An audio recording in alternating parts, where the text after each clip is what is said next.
परिणाम अमृत जैसा होता है। तीसरा, 24 घंटे में 1 घंटे का तो एकांतवास करना सीख ही लो, चाहे गृहस्थ हो चाहे कोई भी हो। 1 घंटे हमसे कोई बात नहीं करेगा, अपने दरवाजा बंद, थोड़ा 1 घंटे कोई ऐसा समय निकालो जिसमें चित्त को केवल श्री कृष्ण से जोड़ो, प्रियाजू से जोड़ सको। चौथा, विरक्त साधक, तकिया, गद्दा, ये सब चीजें अगर लगा के सोओगे तो नाम जप नहीं होगा। देखो,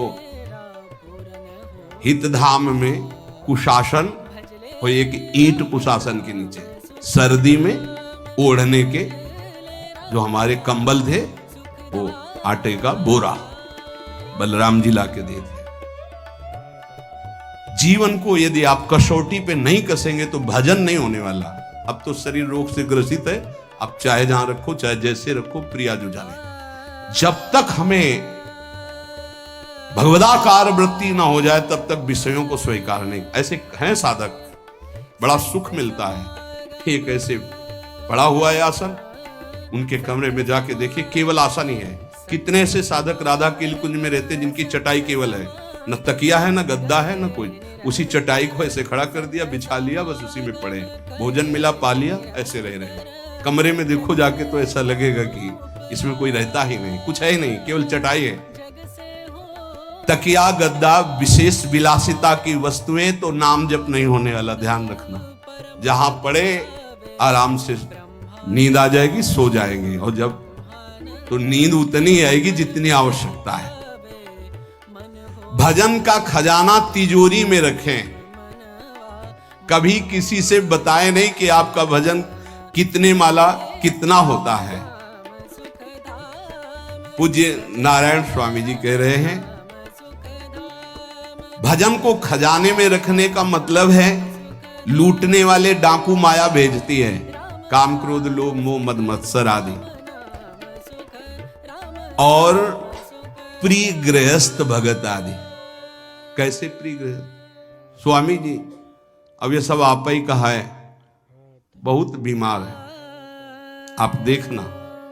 ठीक है, दूसरे की दुख निवृत्ति करना संत का स्वभाव होता है, पर हम जिस मार्ग के पथिक हैं, हमारा कर्तव्य है। हमारे पास हमारे प्रभु के सिवा कोई नहीं, हमारा जो कुछ है वो प्रभु हैं। ए भैया, जैसा श्री जी चाहेंगे वही सब मंगल करें, ये शब्द होना चाहिए, उससे उसका भी मंगल होगा, आपकी भक्ति पुष्ट होगी। कभी भी जो गृहस्थ में भजन करता है, किसी भी तरह का किसी से भी कोई प्रतिग्रह ना ले। नहीं ले लो, ये लो ही बढ़िया है, रख लो। नहीं महाराज, हमारा ये मार्किन का गमछा ही काफी है हमारे लिए। नहीं नहीं नहीं, ये प्रसाद पाल, हाँ इतना किनका दे दीजिए, भगवत प्रसाद है, ये हमारे लिए पर्याप्त। गृहस्थी में अगर आप भजन करते हैं तो अपने भजन को बचाने के लिए किसी से भी दान पुण्य, किसी का भी बट रहा है वो स्वीकार न करे, किसी से प्रणाम नमस्कार, किसी से अपनी सुविधा सेवा स्वीकार न करें। और जो विरक्त है उसको ध्यान रखना चाहिए कि हमारा जीवन केवल जगत मंगल के लिए विश्वेश्वर भगवान को समर्पित जीवन है। ना हम किसी को शाप दे सकते हैं, ना किसी को वरदान दे सकते हैं। सेवक स्वामी की इच्छा को देखता है, ऐसा ऐसा, हाँ प्रियाजू की जैसी इच्छा होगी वैसे। नहीं, आप ऐसा नहीं, प्रियाजू का बस जबान से कभी ना किसी के प्रति शाप का, और ना हरिराम व्यास जी ने कहा है कि शाप और वरदान हमारे स्वामी की, तो हमें हर बार में यही बोलना है, जैसी प्रियाजू की इच्छा, जैसी श्यामाजू की इच्छा। नहीं, आप कुछ कह दीजिए तो राधा राधा राधा, नहीं कैसे मंगल होगा, आशीर्वाद दीजिए राधा राधा राधा, बहुत संभाल के। महात्माओं को इस बात में सावधान रखना चाहिए कि ये माया ममता का रूप धारण करके तुम्हारी तिजोरी को खाली कर देगी।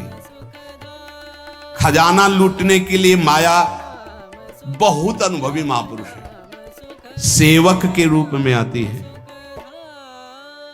खास सेवक बनकर। आज तक जहां दगा हुआ है तो खास से हुआ है। जब वृक्ष कटने लगे तो आपस में बात की, भाई ऐसा कौन आ गया जो हमें काट सकता है? बोले हमारा कोई मिल गया। तो कुल्हाड़ में जो बेट है ना, बोले मिल गया कोई हमारा, खास बन करके आती है माया, सेवक सेविका रूप लेके।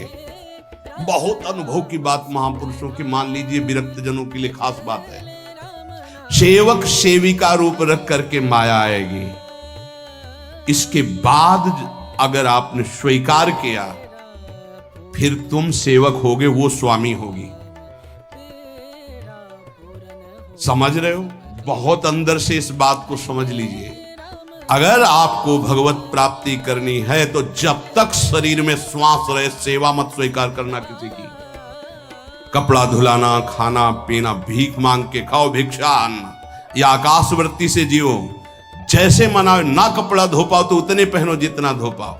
किसी को अपनी सेवा में प्रवेश मत होने दो। अपने शरीर की सेवा, अपने जीवन की सेवा जब तक श्वास है तब तक स्वयं करो, नहीं तो तब लग जोगी जगत गुरु, जब लग रहे निराश, जब आशा मन में भई, जब गुरु और जोगी दास। इसलिए होश में परमार्थ के पथिक को कभी किसी की सेवा नहीं लेनी चाहिए, कभी किसी को सेवक नहीं बनाना चाहिए।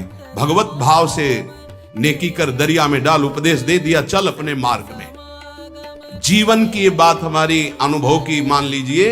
अगर निर्विघ्न पंथ निर्वाह करना है तो कभी किसी को यहां सेवक न बनाया जाए। सेवक सेविका के रूप में स्वीकार करने वाले साधु का हृदय आग की तरह जलने लगता है। जो जिंदगी भर निश्चिंत और निर्भय रहा, उसे भयभीत और चिंता युक्त होना पड़ता है। अपने भजन को खास तिजोरी में रखे, अपने में जो सिद्धियां जागृत हो कभी प्रकट ना होने दे, उनका कभी प्रयोग ना करे। एक एक शब्द पर ध्यान देना। उसी को भगवत प्राप्ति होती है जो अपनी सिद्धि को प्रकाशित नहीं करता। ये माया त्रिशंकु की तरह लटका देती है, न स्वर्ग में न भूमि में। देखो सेवक जी महाराज कहते, ऐसे न वैसे रहे मजरेढ़ो पाछलियो जो करी निर्भाषित, न परमार्थ के न व्यवहार के। ये गांठ बांध लो।